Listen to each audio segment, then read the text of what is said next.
शाम का ढलता हुआ वक्त था। बनारस से कुछ दूर बसा एक छोटा सा कस्बा है, रामनगर। कस्बे की सबसे पुरानी और तंग गली में जिंदगी अपनी आम रफ्तार से चल रही थी। तभी अचानक गली के नुक्कड़ पर एक चमचमाती काले रंग की महंगी कार आकर रुकी। गली में खेल रहे बच्चे अचानक रुक गए। चाय वाले के हाथ से कुल्हड़ छूटते छूटते बचा। उस गाड़ी का दरवाजा खुला और जब वह औरत बाहर उतरी तो पूरी गली में जैसे सन्नाटा छा गया। आंखों पर बड़ा सा काला चश्मा, महंगे कपड़े और चेहरे पर एक अजीब सा घमंड। वो थी समीक्षा, देश की सबसे बड़ी और मशहूर सिंगर, जिसकी एक झलक पाने के लिए लोग घंटों लाइन में खड़े रहते थे। आज वही समीक्षा रामनगर की इस धूल भरी गली में खड़ी थी। उसने अपनी आंखों से चश्मा हटाया। उसके चेहरे पर थोड़ी घबराहट थी। वह धीरे धीरे कदमों से आगे बढ़ी। उसकी नजर सामने एक बहुत छोटी और पुरानी सी दुकान पर टिक गई। दुकान के बाहर एक टेढ़ा मेढ़ा जंग लगा हुआ लोहे का बोर्ड टंगा था, माधव टायर पंचर और साइकिल रिपेयर। दुकान के बाहर दो उल्टी पड़ी साइकिलें थीं। एक पुरानी मोटरसाइकिल का टायर जमीन पर पड़ा था। पास में हवा भरने का पंप और औजार बिखरे हुए थे। समीक्षा दुकान के दरवाजे पर आकर रुक गई। अंदर एक आदमी जमीन पर बैठे हुए एक साइकिल का टायर खोल रहा था। उसके हाथों में काला ग्रीस लगा हुआ था। कपड़े साधारण थे, लेकिन उसके काम करने के अंदाज में एक अजीब सी शांति थी। वो था माधव, वही इंसान जो 5 साल पहले तक समीक्षा का पति हुआ करता था। समीक्षा दरवाजे की चौखट पर खड़ी रही। आज उसके पास दौलत थी, शोहरत थी, बड़े बड़े अवार्ड थे और लाखों चाहने वाले थे। लेकिन एक वक्त था जब उसके पास सिर्फ एक टूटा हुआ हारमोनियम था और इस माधव का साथ। जब समीक्षा के पास संगीत सीखने की फीस नहीं होती थी, तब माधव दिन रात पंचर बनाता था। धूप में, बारिश में, कभी सड़क किनारे खड़े ट्रक का टायर ठीक करता, कभी साइकिलों में हवा भरता। वह खुद फटे कपड़े पहनता, लेकिन समीक्षा के स्टूडियो का किराया हमेशा वक्त पर भरता था। जब समीक्षा ने पहली बार गाना शुरू किया था, तो माधव ही उसका पहला और इकलौता दर्शक था। रात में दुकान बंद करने के बाद वह सड़क किनारे बैठकर उसका गाना सुनता और हर बार वही कहता, एक दिन लोग तुम्हारी आवाज सुनने के लिए टिकट खरीदेंगे। लेकिन जैसे जैसे दुनिया ने समीक्षा की आवाज को सुनना शुरू किया, उसे माधव की खामोशी चुभने लगी। बड़ी बड़ी पार्टियों में माधव का साधारण पहनावा, उसके हाथों पर लगा ग्रीस और उसका कम बोलना समीक्षा को शर्मिंदा करने लगा था। आज उसी पंचर की दुकान में महंगे परफ्यूम की खुशबू फैल गई। माधव ने धीरे धीरे अपना सिर उठाया। उसकी नजर समीक्षा पर पड़ी। माधव की आंखों में कोई चमक नहीं थी, ना कोई हैरानी थी। उसने समीक्षा को देखा, उसके महंगे कपड़ों को देखा और फिर बिना कुछ कहे वापस टायर जोड़ने लगा। समीक्षा को लगा था कि माधव उसे देखकर चौंक जाएगा, शायद रोएगा, शायद शिकायत करेगा, या कम से कम पूछेगा कि वह क्यों आई है। लेकिन माधव बिल्कुल शांत था। करीब 2 मिनट की भारी खामोशी के बाद माधव ने बिना सिर उठाए अपने हाथों से टायर में पैबंद लगाते हुए बहुत ही साधारण आवाज में पूछा, कैसी हो मैडम? मैडम? यह एक शब्द समीक्षा के कानों में पिघले हुए शीशे की तरह गिरा। 5 साल पहले तक जो आदमी दिन में 100 बार उसे प्यार से समी कहता था, आज वह उसे मैडम कह रहा था। समीक्षा के गले में जैसे कुछ अटक गया। उसने भारी आवाज में कहा, मैं यहां तुमसे कुछ जरूरी बात करने आई हूं माधव। माधव ने टायर के पास रखा रिंच नीचे रखा। वह धीरे धीरे खड़ा हुआ। उसने अपने हाथ कपड़े से साफ किए, फिर सीधे समीक्षा की आंखों में देखा। उसकी आंखों में गुस्सा नहीं था, बल्कि एक ऐसी शांति थी जो किसी बड़े तूफान के गुजर जाने के बाद आती है। लेकिन सवाल अभी भी बाकी था। 5 साल पहले उस रात ऐसा क्या हुआ था कि माधव ने अपने प्यार को इतनी खामोशी से दूर जाने दिया? और आज देश की सबसे बड़ी सिंगर अपनी सारी शोहरत छोड़कर रामनगर की इस छोटी सी पंचर की दुकान पर क्यों लौट आई थी? माधव ने अपनी छोटी सी दुकान के कोने में रखा पुराना लकड़ी का स्टूल खिसकाकर समीक्षा की तरफ कर दिया। बैठिए, उसने बहुत ही शांत आवाज में कहा। समीक्षा को उस धूल भरे स्टूल पर बैठने में अजीब सी हिचकिचाहट हुई। यह देखकर माधव के होठों पर एक हल्की सी उदास मुस्कान आ गई। जगह छोटी है मैडम, लेकिन साफ है। वैसे भी अब आपको बड़े सोफे और मखमली कुर्सियों की आदत जो हो गई है। माधव ने बिना अपनी नजरें उठाए कहा। समीक्षा के चेहरे का रंग उड़ गया। वह बैठने के बजाय वहीं खड़ी रही। माधव वापस अपनी जगह पर बैठ गया और साइकिल के टायर में पैबंद लगाने लगा। उसके हाथ तेजी से काम कर रहे थे, लेकिन उसकी आंखें बिल्कुल शांत थीं। समीक्षा की आंखों के सामने 5 साल पहले का वह दिन घूमने लगा, जब सफलता का नशा उसके सिर पर चढ़ने लगा था।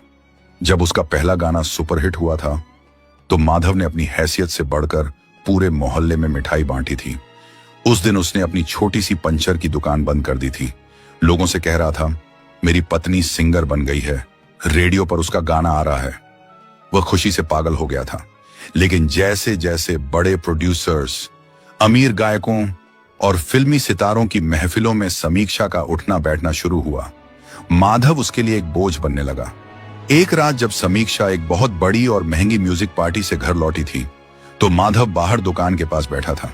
उसके सामने एक ट्रक का बड़ा टायर पड़ा था। वह देर रात तक किसी ड्राइवर का पंचर बना रहा था। समीक्षा कार से उतरी, उसने माधव को देखा और चिढ़कर बोली, तुम हमेशा ऐसे ही क्यों रहते हो? माधव ने सिर उठाया। कैसे? समीक्षा ने आसपास देखा। सड़क, ग्रीस से भरे औजार, टायरों की गंध। फिर बोली, मेरे सेलिब्रिटी दोस्त पूछते हैं कि मेरा पति क्या करता है, तो मुझे उन्हें यह बताने में शर्म आती है कि वह सड़क किनारे पंचर बनाता है। माधव के हाथ अचानक रुक गए थे। उसने धीरे से कपड़ा उठाकर अपने हाथ साफ किए, फिर पलटकर समीक्षा को देखा। उसकी आंखों में कोई आंसू नहीं थे, ना कोई शिकायत थी, बस एक बहुत गहरी चोट थी। उसने बहुत धीमी लेकिन साफ आवाज में कहा था, अगर मेरी सच्चाई तुम्हारी कामयाबी के रास्ते में आ रही है समी, तो तुम बेझिझक मुझे पीछे छोड़ सकती हो। और समीक्षा ने सच में उसे पीछे छोड़ दिया। बिना किसी लंबी बहस के, बिना किसी ड्रामे के, उसने तलाक के कागज भिजवा दिए। माधव ने चुपचाप उन पर दस्तखत कर दिया। उसने एक बार भी अपना हक नहीं मांगा, न ही समीक्षा की करोड़ों की दौलत से एक भी पैसा लिया। वह बस अपनी उसी छोटी सी दुनिया में लौट आया, रामनगर की उसी पंचर की दुकान में। समीक्षा पुरानी यादों से बाहर आई। उसने अपने महंगे पर्स से एक चेकबुक निकाली। माधव, मैं जानती हूं कि मैंने जो किया वह गलत था। माधव टायर में हवा भर रहा था। उसने कुछ नहीं कहा। समीक्षा आगे बोली, मैं आज तुम्हारी कुछ मदद करना चाहती हूं। मैंने शहर में तुम्हारे लिए एक बहुत बड़ी टायर और सर्विसिंग की दुकान देखी है। तुम चाहो तो। मदद? माधव ने पंप रोक दिया और पहली बार सीधे समीक्षा की आंखों में देखा। उसकी आवाज में कोई तंज नहीं था, बस एक ऐसी खामोशी थी जो चीख चीख कर बहुत कुछ कह रही थी। मेरी मदद आप क्यों करेंगी मैडम? मैं तो बस एक मामूली पंचर बनाने वाला आदमी हूं। समीक्षा की आंखें भर आईं। प्लीज माधव, मुझे और शर्मिंदा मत करो। मैं तुम्हें इस हालत में नहीं देख सकती। तुम कभी मेरे लिए बहुत खास थे। माधव ने एक गहरी सांस ली। खास तो मैं तब था समीक्षा, जब तुम्हारे पास कुछ नहीं था, जब तुम्हारे सपने सिर्फ मेरे कंधों पर टिके थे। आज तो तुम खुद आसमान में उड़ रही हो। तुम्हें अब मेरी जरूरत नहीं है, और मुझे तुम्हारे एहसान की नहीं। बाहर रामनगर की उस पतली गली में धीरे धीरे लोगों की भीड़ जमा होने लगी थी। हर कोई इस नजारे को देख रहा था। किसी को विश्वास नहीं हो रहा था कि देश की इतनी बड़ी सिंगर इस छोटी सी पंचर की दुकान के सामने खड़ी है। लेकिन कोई कुछ बोल नहीं रहा था। पूरा कस्बा माधव की इज्जत करता था। तभी बगल की किराने की दुकान से एक बुजुर्ग आदमी सामने आए। उनका नाम था शंकर काका। उन्होंने समीक्षा को ऊपर से नीचे तक देखा, फिर भारी आवाज में कहा, बेटी, तुम 5 साल बाद अपनी दौलत का रौब दिखाने आई हो, लेकिन क्या तुम जानती हो कि माधव ने ये 5 साल कैसे काटे हैं? समीक्षा ने चौंक कर शंकर काका की तरफ देखा। काका ने आगे कहा, जो आदमी तुम्हारे सामने बैठा है, उसने तुम्हारे लिए जो कीमत चुकाई है वह तुम्हारी पूरी दौलत से भी बड़ी है। समीक्षा के पैरों तले जमीन खिसकने लगी। एक ऐसा सच जो माधव ने कभी किसी को नहीं बताया था। एक ऐसा त्याग जो आज भी इस छोटी सी पंचर की दुकान के पीछे छुपा हुआ था। आखिर ऐसा क्या था जो समीक्षा नहीं जानती थी, और ऐसा क्या हुआ था इन 5 सालों में? शंकर काका की भारी आवाज उस तंग और धूल भरी गली में गूंज रही थी। समीक्षा के चेहरे पर अब घमंड नहीं था, बल्कि एक अनजाना सा डर था। उसने कांपती आवाज में पूछा, क्या मतलब है आपका काका? माधव ने तुरंत आगे बढ़कर काका को रोकना चाहा। रहने दीजिए काका, अब पुरानी बातों को उखाड़ने का क्या फायदा? जो बीत गया सो बीत गया। लेकिन शंकर काका आज रुकने वाले नहीं थे। उन्होंने हाथ उठाकर माधव को चुप रहने का इशारा किया। फिर उन्होंने समीक्षा की आंखों में सीधा देखते हुए कहा, फायदा है बेटी, आज इस बड़ी सिंगर को यह सच पता चलना ही चाहिए कि उसकी यह महल जैसी कामयाबी किस नींव पर खड़ी है। काका ने एक लंबी सांस ली। पूरी गली में ऐसा सन्नाटा था जैसे हवा ने भी चलना बंद कर दिया हो। तुम्हें याद है समीक्षा, जब तुम्हें अपना पहला बड़ा गाना रिकॉर्ड करना था, उस बड़े म्यूजिक डायरेक्टर ने तुम्हें मौका देने के लिए कितने पैसे मांगे थे? पूरे 5 लाख रुपए। समीक्षा को वह रात याद आ गई। उसने जल्दी से कहा, हाँ मुझे याद है, लेकिन वह पैसे तो मुझे एक अनजान स्पॉन्सर ने दिए थे। मेरी आवाज सुनकर माधव ही तो मुझे वह पैसे लाकर दिए थे। शंकर काका कड़वाहट भरी हंसी हंसे। कोई स्पॉन्सर नहीं था बेटी, इस दुनिया में कोई किसी पर ऐसे ही पैसे नहीं लुटाता। वह 5 लाख रुपए माधव ने दिए थे। समीक्षा की आंखें फटी की फटी रह गईं। उसकी सांसें तेज हो गईं। लेकिन माधव के पास इतने पैसे कहां से आए? वह तो सिर्फ पंचर बनाता था। शंकर काका ने उस दुकान के पीछे की तरफ इशारा किया। यह दुकान देख रही हो? इसके पीछे माधव का अपना एक बहुत बड़ा पुश्तैनी घर हुआ करता था। उसके पिता की आखिरी निशानी। समीक्षा का दिल जोर से धड़कने लगा। काका आगे बोले, जिस रात तुम अपने सपनों के टूटने के डर से रो रही थी, उसके अगले ही दिन माधव ने अपना वह घर चुपचाप बेच दिया था। समीक्षा के पैरों तले जमीन खिसक गई। उसके हाथ से चेकबुक नीचे मिट्टी में गिर गई। काका की आवाज कांप रही थी। उसने अपना घर बेच दिया और खुद इस छोटी सी पंचर की दुकान के पीछे बने एक सीलन भरे कमरे में रहने लगा।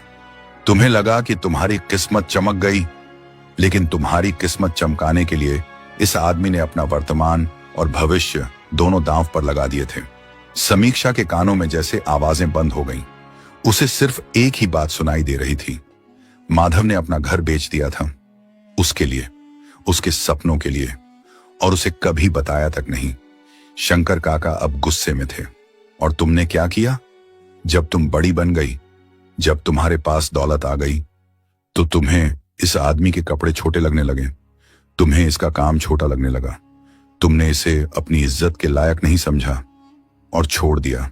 समीक्षा की आंखों से आंसुओं की धारा बह निकली। वह बुरी तरह कांप रही थी। उसने धीरे से सिर उठाकर माधव की तरफ देखा। माधव अब भी अपनी जगह पर खड़ा था। उसका चेहरा बिल्कुल शांत था। उसकी आंखों में कोई शिकायत नहीं थी, बस एक गहरा खामोश दर्द था। माधव, समीक्षा की आवाज गले में ही टूट गई। तुमने मुझे यह सब कभी बताया क्यों नहीं? जब मैंने तुम्हें तलाक के कागज भेजे तब भी तुम चुप रहे। तुम चाहते तो मीडिया के सामने जाकर मेरा पूरा करियर बर्बाद कर सकते थे। तुम दुनिया को बता सकते थे कि मैंने तुम्हारे साथ क्या किया है। माधव ने बहुत ही शांत और ठहरी हुई आवाज में जवाब दिया। और ऐसा करके मुझे क्या मिलता समीक्षा?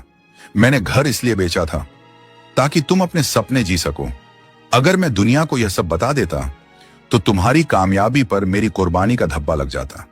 लोग तुम्हारी आवाज से ज्यादा मेरे त्याग की बात करते। और मैं, माधव थोड़ा रुका। उसने धीमी आवाज में कहा, मैं तुम्हारी उड़ान को कभी कमजोर नहीं करना चाहता था। यह सुनकर पूरी गली सन्न रह गई। जो लोग समीक्षा की दौलत और शोहरत देखने आए थे, उनकी आंखों में अब सिर्फ माधव के लिए सम्मान था। समीक्षा वहीं धूल भरी जमीन पर घुटनों के बल बैठ गई। आज उसकी करोड़ों की दौलत, उसकी वह महंगी कार, उसका रुतबा, सब कुछ इस मामूली से पंचर बनाने वाले आदमी के सामने बहुत छोटा लग रहा था। उसे पहली बार अपनी असली हार का एहसास हो रहा था। जमीन पर बैठी समीक्षा फूट फूट कर रो रही थी। उसके महंगे डिजाइनर कपड़े रामनगर की उस सूखी मिट्टी और धूल से सन गए थे। लेकिन आज उसे इसकी कोई परवाह नहीं थी। जो औरत कुछ देर पहले आंखों पर काला चश्मा और चेहरे पर घमंड लेकर आई थी, वह अब अपने ही आंसुओं के समंदर में डूब रही थी। मुझे माफ कर दो माधव। समीक्षा ने कांपते हुए अपने दोनों हाथ जोड़ ली। उसकी आवाज रुंध गई थी। मैं अंधी हो गई थी, कामयाबी के नशे और उस नकली दुनिया की चकाचौंध में। मुझे तुम्हारा वह सच्चा प्यार कभी नहीं दिखा जिसने मुझे यहां तक पहुंचाया। समीक्षा रोते हुए आगे बोली, मैं आज अभी सब कुछ ठीक कर दूंगी। तुम्हारा वह पुश्तैनी घर, तुम्हारी यह छोटी सी पंचर की दुकान, मैं सब कुछ वापस खरीद लूंगी। तुम जो मांगोगे मैं वह दूंगी माधव। बस एक बार मुझे माफ कर दो। माधव ने एक लंबी ठंडी सांस ली। वह धीरे धीरे आगे बढ़ा और समीक्षा के सामने खड़ा हो गया। उसने नीचे मिट्टी में गिरी हुई चेकबुक उठाई। अपने मेहनत से खुरदुरे हो चुके हाथों से उसने उस पर लगी धूल को आराम से साफ किया। फिर चेकबुक वापस समीक्षा के हाथों में रख दी। तुम अब भी कुछ नहीं समझी समीक्षा, माधव ने बहुत ही कोमल लेकिन बेहद दृढ़ आवाज में कहा। दुनिया में कुछ चीजें ऐसी होती हैं जिनकी कीमत तुम अपनी सारी दौलत देकर भी नहीं चुका सकती। समीक्षा रोते हुए बोली, लेकिन माधव, मैं तुम्हें इस हालत में नहीं छोड़ सकती। यह अपराध बोध मुझे जिंदगी भर जीने नहीं देगा। मेरे पास बहुत पैसा है, प्लीज मुझे तुम्हारे लिए कुछ तो करने दो। माधव हल्का सा मुस्कुराया, लेकिन उस मुस्कान में कोई खुशी नहीं थी, सिर्फ एक गहरी समझ थी। मेरी हालत बिल्कुल ठीक है मैडम, उसने शांत आवाज में कहा। मेरे पास मेरी मेहनत की रोटी है, शांति की नींद है, और सबसे बढ़कर, वह थोड़ा रुका, मेरा आत्मसम्मान है। गली में खड़े लोग एकदम शांत थे, कोई एक शब्द भी नहीं बोल रहा था। हर कोई माधव को देख रहा था। माधव आगे बोला, जिस रात तुमने यह कहा था कि तुम्हें मेरे साथ चलने में शर्म आती है, मैंने उसी पल तुम्हें अपने दिल से आजाद कर दिया था। समीक्षा का दिल जैसे किसी ने मुट्ठी में भींच लिया। माधव की आवाज बिल्कुल शांत थी। मैंने तुम्हें इसलिए नहीं छोड़ा था कि मैं कमजोर था या मुझे डर लगता था। मैंने तुम्हें इसलिए जाने दिया ताकि तुम्हारी उस नई दुनिया में, तुम्हारी उस बड़ी कामयाबी के रास्ते में मेरे जैसा मामूली पंचर बनाने वाला आदमी कोई रुकावट न बने। यह सुनकर पूरी गली में खड़े लोग सन्न रह गए। एक मामूली सी पंचर की दुकान का मालिक आज करोड़ों की सिंगर से कहीं ज्यादा ऊंचा नजर आ रहा था। समीक्षा रोते हुए बोली, माधव प्लीज एक मौका और दे दो, मैं सब छोड़ दूंगी, ये शहर, ये शोहरत, सब छोड़ दूंगी। माधव ने धीरे से सिर हिला दिया। नहीं समीक्षा, उसकी आवाज अब भी शांत थी, तुम जो आज कह रही हो वह प्यार से नहीं बल्कि अपने अपराध बोध से कह रही हो। और माधव कभी किसी की तरस का मोहताज नहीं रहा, ना कल था ना आज है। गली में खड़े लोगों की आंखें भर आईं। किसी ने धीरे से कहा, सच में आदमी हो तो माधव जैसा। माधव ने मुड़कर अपनी दुकान की तरफ कदम बढ़ाए। वह दुकान के अंदर गया, कोने में रखा मटका उठाया, एक स्टील का गिलास भरा और वापस समीक्षा के पास आया। उसने गिलास उसकी तरफ बढ़ाया। पानी पी लीजिए मैडम, गला सूख रहा होगा आपका। समीक्षा ने कांपते हाथों से गिलास ले लिया। माधव की आवाज फिर आई, अब आपको वापस एक लंबी उड़ान जो भरनी है। ये मैडम और आप शब्द अब एक ऐसी दीवार बन चुके थे जिसे समीक्षा अपनी करोड़ों की दौलत से भी कभी नहीं गिरा सकती थी। उसे समझ आ चुका था, माधव ने उसे माफ तो कर दिया है, लेकिन अब वह उसकी जिंदगी का हिस्सा कभी नहीं बन पाएगी। समीक्षा के कांपते हाथों ने स्टील का वह गिलास थाम लिया। एक घूंट पानी गले से नीचे उतरा, लेकिन उसके अंदर चल रहे तूफान को शांत नहीं कर पाया। आज पहली बार उसे गहराई से महसूस हो रहा था कि उसकी करोड़ों की दौलत इस मटके के पानी और माधव के आत्मसम्मान के सामने कितनी गरीब है। उसने पानी पिया और धीरे से जमीन से उठ खड़ी हुई। समीक्षा ने अपने महंगे कपड़ों पर लगी धूल को साफ नहीं किया। शायद वह चाहती थी कि रामनगर की इस गली की मिट्टी उसके साथ जाए, उस गुनाह की निशानी बनकर जिसे वह अब जिंदगी भर नहीं धो पाएगी। मैं जा रही हूं माधव, उसने रुंधे हुए गले से कहा। माधव ने कोई जवाब नहीं दिया। उसने बस हल्का सा सिर हिला दिया। ना उसने समीक्षा को रोका, ना ही कोई भावुक विदाई दी।